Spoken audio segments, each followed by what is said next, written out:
Um, Hugh Jackman's Reminiscence. So I saw this trailer in July, I think, when it came out.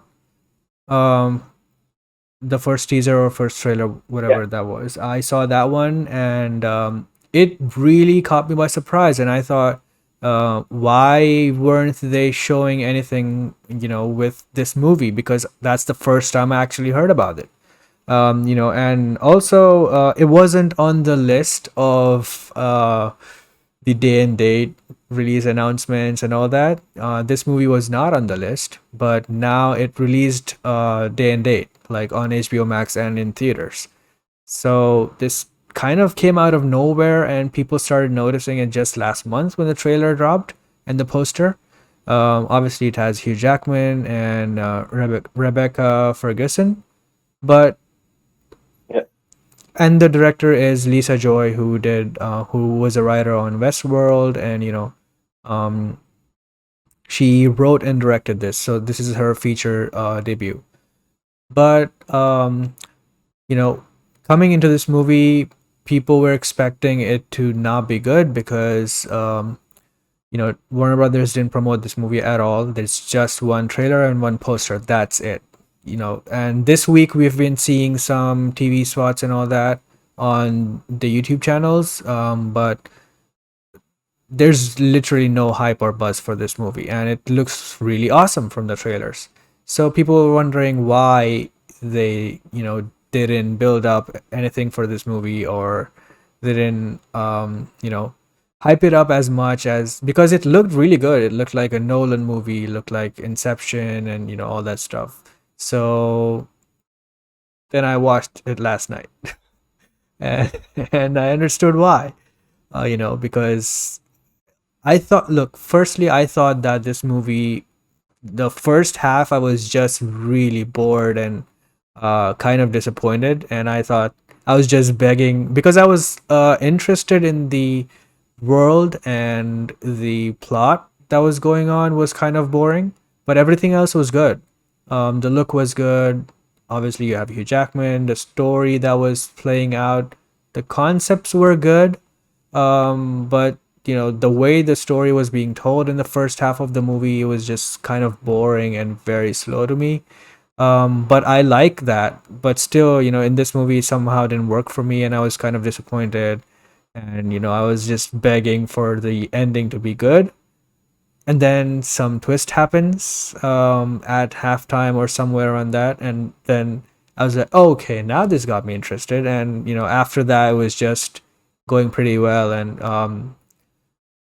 it also ended really good. And I thought that the acting, the story, how it ended, and the twists in the movie, it's really a Lisa Joy movie, I would say, because this writing was so familiar to me from Interstellar of Jonathan Nolan, and and Westworld, and some of Inception. So I would say that you kind of get the Easter eggs from those movies, and Westworld as well when you watch this. So the twist and all, I kind of saw that coming like 5 to 10 seconds before it actually happened, and I was like, wow, this is actually really beautiful. And and after that, it just redeemed the movie for me. So at first I thought it was gonna be bad, and then I saw the movie, and the first half I was disappointed, but then by the end I liked it.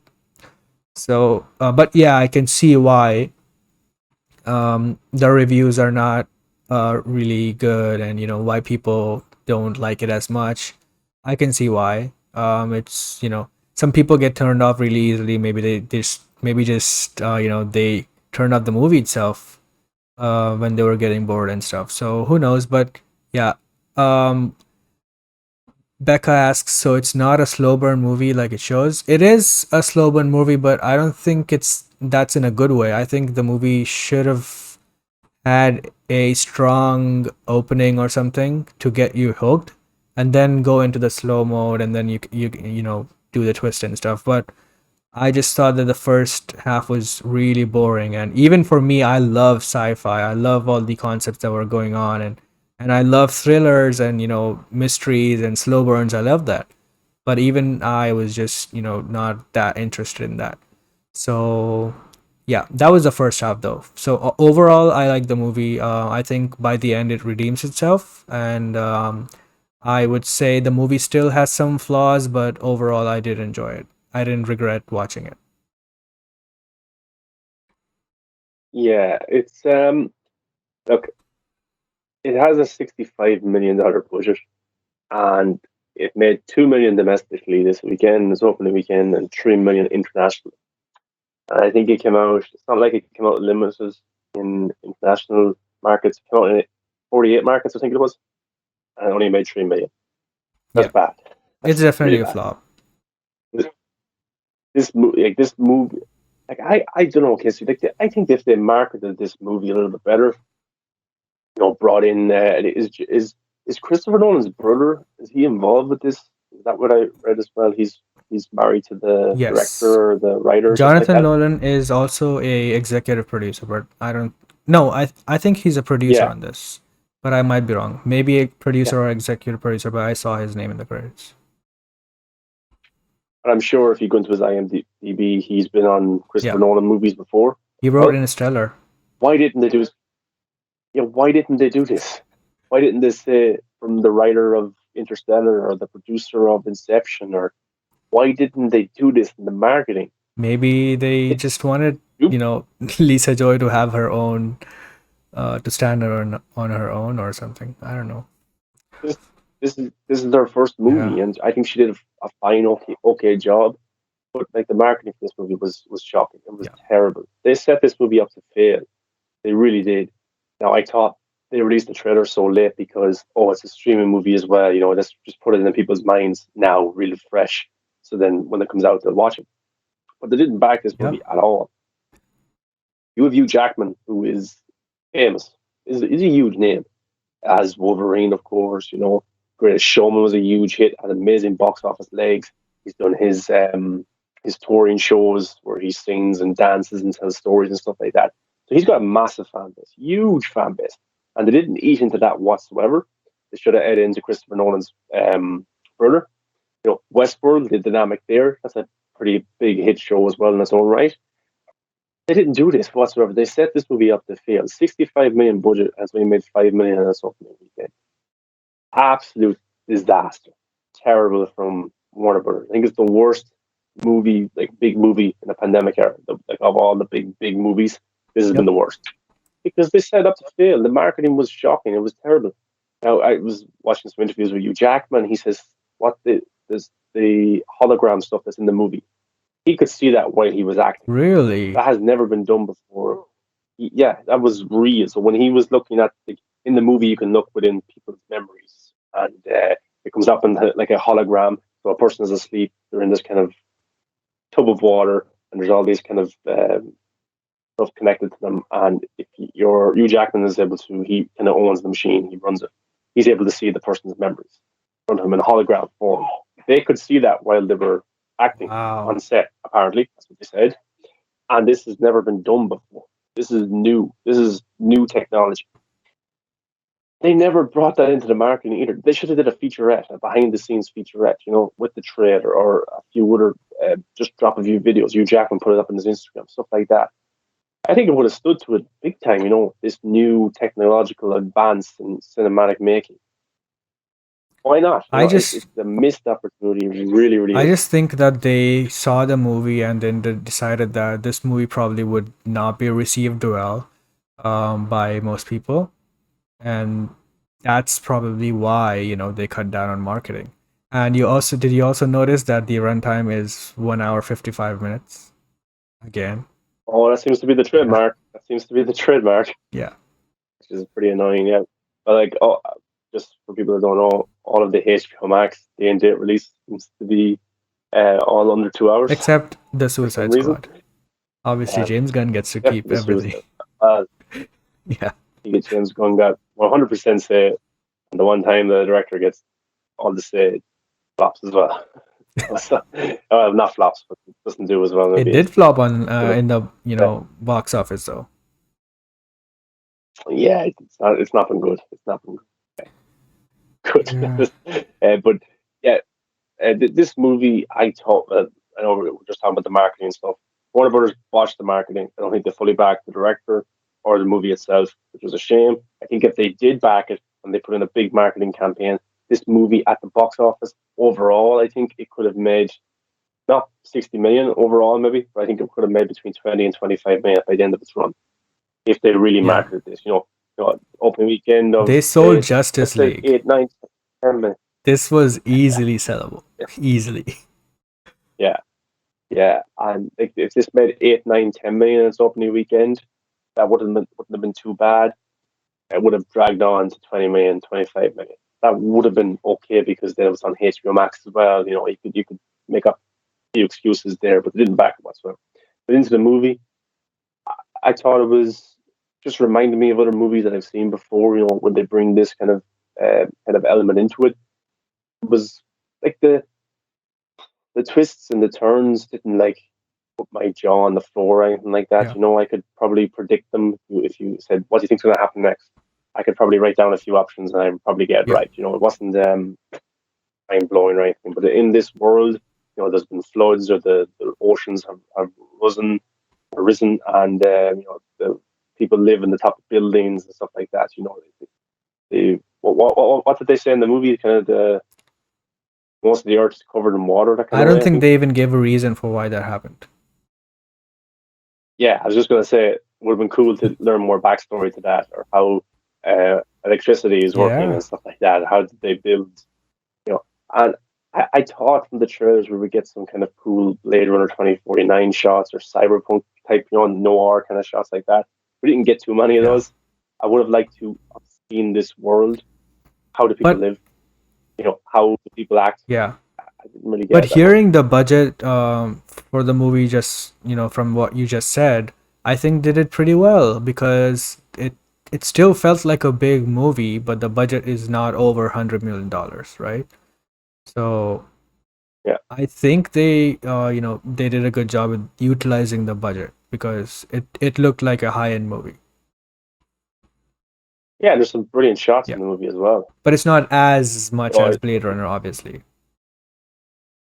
no, no. There's some like background Yeah, shots that look amazing, or some camera choices. There's a part where two characters end up going into the water. They break yeah, through that was good. a floor, and there's a fight sequence underneath water. That was cool. That was well done. So yeah, I thought the movie was fine. It was okay. It was interesting. Hugh Jackman was brilliant, of course. He's kind of like trying to unravel this mystery. He's lost somebody that he loves, but he has to go into not her memories, but other people that have come across her, go into their memories, piece it all together. And there's a nice twist by the end. I kind of liked the way it was done at Yeah, the end. The kind of, you've seen the movie, the scene where he kind of realizes what has been going on and how he, stuff like that. I thought that was well done. I really liked the execution near the end. I didn't really like the ending part where he is in the same place and it's kind of cemented, that you kind of thing. didn't? But he's no, I didn't. I didn't like it because just what he lives there for the rest of his life. Yeah, I mean, it You it know, plays off the theme. You know, you see the scene with them together, right? In the end, they have a story that Hugh tells her. So that theme yeah, is kind of what the movie did. So I think that was executed well because obviously they kept repeating it so many times, so they had to use it somewhere. And that repeating also was so kind of frustrating to like, me. Like, yes, we get it. I can remember this until the end. Go on. You don't have to repeat it three, four yeah, times. yeah. It's kind of like, would you rather live the rest of your life in all your good memories, Yeah, or live in the world that we're in now? It's kind of it's a good question to think about, I think. yeah, Yeah. But yeah, Reminiscent, um, solid watch, okay watch, but it could have been yeah. Could have been a way lot better. better. The idea was brilliant. I think if you give this to somebody who's a pro director or a pro writer, I think they could have done an amazing job on this. But her first Yeah, movie, not going to sacrifice her. Not going to, you know. Not going to do anything like Yeah. that, but I'll be interested in what she does next.